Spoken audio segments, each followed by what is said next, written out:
दसकंद, मेरा नाम अंगद है।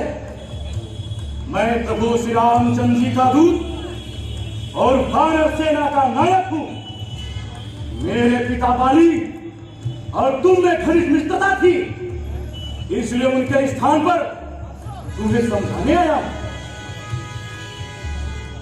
कैसा बाली, कैसा राम? अंदर तेरी क्या माया है?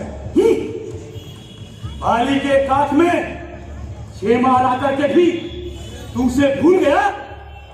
खैर छोड़, मैं तुझे अपने आने का कारण बताता हूं। पुलस्त्य ऋषि के वंश में जन्म लेने के पश्चात भी तूने नारीहार जैसा नीच कार्य किया। प्रभु राम से बैर उचित नहीं है। माता जानकी को साथ लेकर उनके शरण में चले जाओ। वे शरणागत प्रतिपालक हैं, तेरे अपराध भुलाएंगे। निज भक्त विभीषण के समान तुझको भी अभय बनाएंगे। स्मरण आया, बाली नाम का एक बानर, उससे मेरी गहरी मित्रता थी। क्या तू उसी बाली का बेटा है? कहो, बाली कुशल से तो है? दसकंद, प्रभु राम से विरोध करने में किसकी कुशल हो सकती है? या कुछ विद्वान स्वर्ग जाकर स्वयं बाली से पूछ लेना। इसलिए समझाता हूं, उनकी शरण में जाकर क्षमा मांग ले और तुझे वो अभय दान दे देंगे। क्या बाली को मारने वाला वही तपसी राम है? अरे नीच, तू डूब के मर क्यों नहीं गया? जिसने तेरे पिता का वध किया, तू उसका दूध बन के आया है। मेरे घर में जन्म लेता तो मेरा पुत्र कहलाता, और यदि होता मेरे पक्ष में तो अंगद अंगद कहलाता, और तपसी के दूध के बदले में लंका का सेना नायक कहलाता। दसकंद, मुझे तुम्हारा प्रस्ताव स्वीकार नहीं है। जाना यदि सेनापति तो मुझ में इतना ज्ञान कहां। लंकेश का सेनापति जो हो, अंगद इतना विद्वान कहां। हाँ, यदि यह आवश्यकता है तो रामाकल में ऐसे असंख्य वीर बेकार पड़े हैं, परंतु मुझे संदेह है वह ऐसे राज्य का सेनापति बनना स्वीकार नहीं करेंगे जहां नारियां चुराई जाती हैं। तुम्हारे यहां केवल सच्चे अर्थों में विभीषण ही राज का जा सकता है। उसने भी तुम्हारे लिए एक संदेश कहा है। तू चाहता है कुल जाएगा, साथ ही धन सारा जाएगा, तर्पण के हेतु विभीषण ही कुल भर में रह जाएगा। इसलिए मेरा भी यही कहना है, राम से बैर मत कर, उनसे संधि कर ले, इसी में तुम्हारा हित है। यदि संधि चाहता है तू, कुछ शर्तों से स्वीकार मुझे। पहले भेज विभीषण को, होगा अंगीकार मुझे। फिर सागर का दे सेतु तोड़, कुछ नजर हमारी पहुंचाकर सेवा में हनुमंत को भेजो, उसके हाथों को बंधवाकर। उपरांत राम लक्ष्मण दोनों सामने मेरे मम आए और प्राण दान आकर मांगे मेरे चरणों में सरना में। लंकापति, तुम्हारी सब बातों को मैं प्रभु श्री राम से कह दूंगा। वे सेतु भी तोड़ देंगे और विभीषण को भी भेज देंगे, लेकिन जितनी भी हानि हुई अब तक वह पूरी तक पहुंचाएंगे। पर सूर्पनखा की कतरी नाक वो लोग कैसे जुड़वा पाएंगे? अंगद,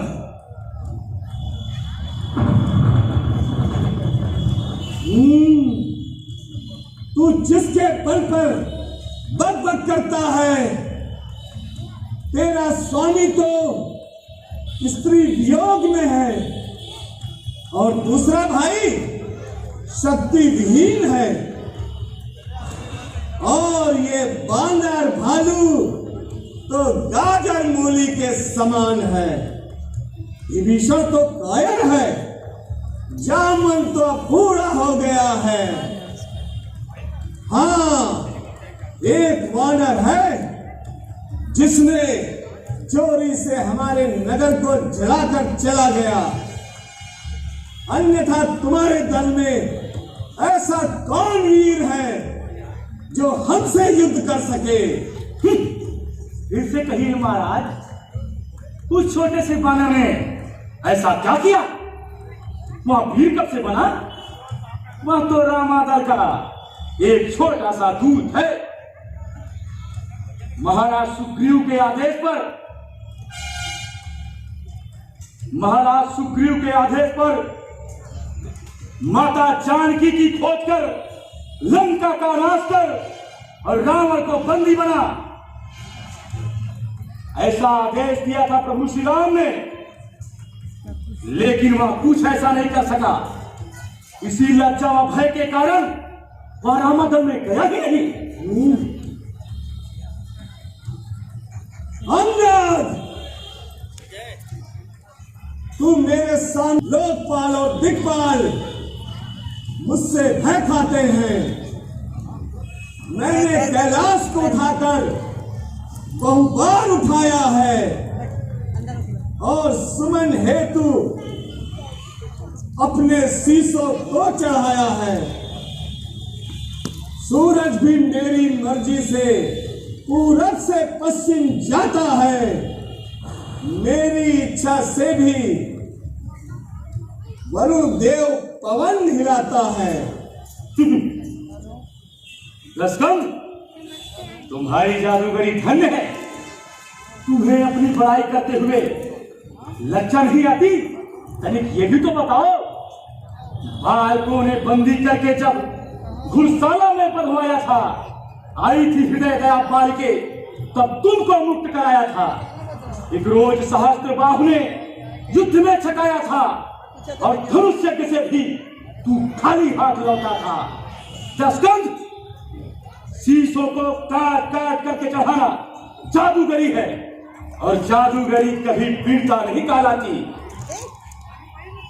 तू कहता मुझको बार बार मैं क्रोधी हूं बलवाना हूं, पर इतना कहना भूल गया मैं काठ में रहने वाला हूं। अंगद, तू दूत बनकर मुझे ज्ञान सिखाता है।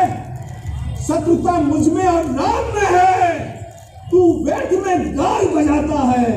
लंकापति, मुझे प्रभु श्री राम ने दूत बनाकर तुम्हारे सम्मुख भेजा है, और वह केवल इतना चाहते हैं कि युद्ध न हो।